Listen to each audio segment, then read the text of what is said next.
Seberapa ngeri perang Vietnam dan Amerika? Semua ini berawal dari masalah politik. Dunia saat itu terbagi jadi dua, pihak komunis dan pihak kapitalis. Vietnam ikut terpecah, Vietnam Utara komunis, Vietnam Selatan anti komunis, dibantu Amerika. Komunis itu sederhana, negara yang mengatur hampir semua hal dalam kehidupan masyarakat. Amerika takut kalau satu negara jadi komunis, negara lain akan ikut. Ini disebut efek domino. Perang ini berlangsung lama, dari tahun 1955 sampai tahun 1975.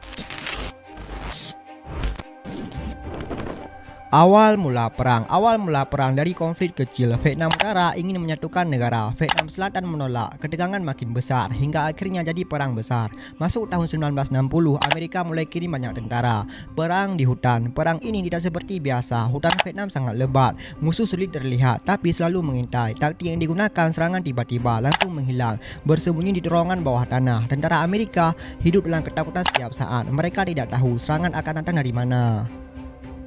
Penggunaan gen oren. Sekitar tahun 1961 sampai 1971, Amerika menggunakan zat kimia berbahaya bernama gen oren disemprotkan dari udara ke hutan. Tujuannya menghancurkan daun, membuka persembunyian musuh, memutuskan sumber makanan. Tapi dampaknya sangat mengerikan. Zat beracun menyebar luas. Akibatnya banyak orang terkena penyakit serius, kanker, bayi lahir cacat, dan yang paling parah, efeknya bertahan puluhan tahun.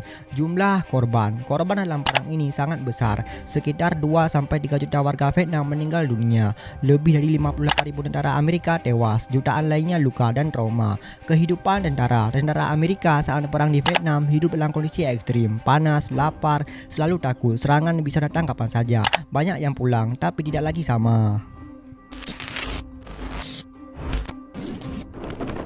Perlawanan dan tekanan. Vietnam Utara melawan dengan kuat, sementara di Amerika banyak masyarakat mulai menolak perang. Demo besar terjadi, banyak yang merasa perang ini tidak ada gunanya. Dampak setelah perang. Tahun 1975 perang selesai, tapi penderitaan belum berakhir. Tanah rusak, lingkungan tercemar, banyak orang masih menderita.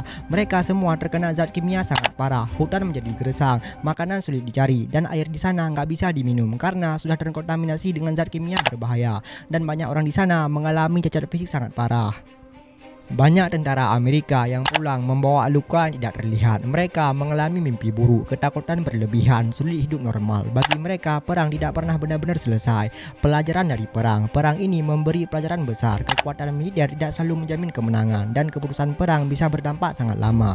Akhir perang, Amerika mundur, Vietnam Utara menang, dan Vietnam akhirnya menjadi satu negara. Perang Vietnam bukan hanya cerita sejarah, ini adalah luka yang masih terasa sampai hari ini. Karena dalam perang yang paling menderita selalu manusia. Gimana pendapat kalian tentang perang ini? Tulis pendapat kalian di kolom komentar. Jangan lupa like, komen, dan subscribe. Saya Aris Story Lab undurkan diri. Bye.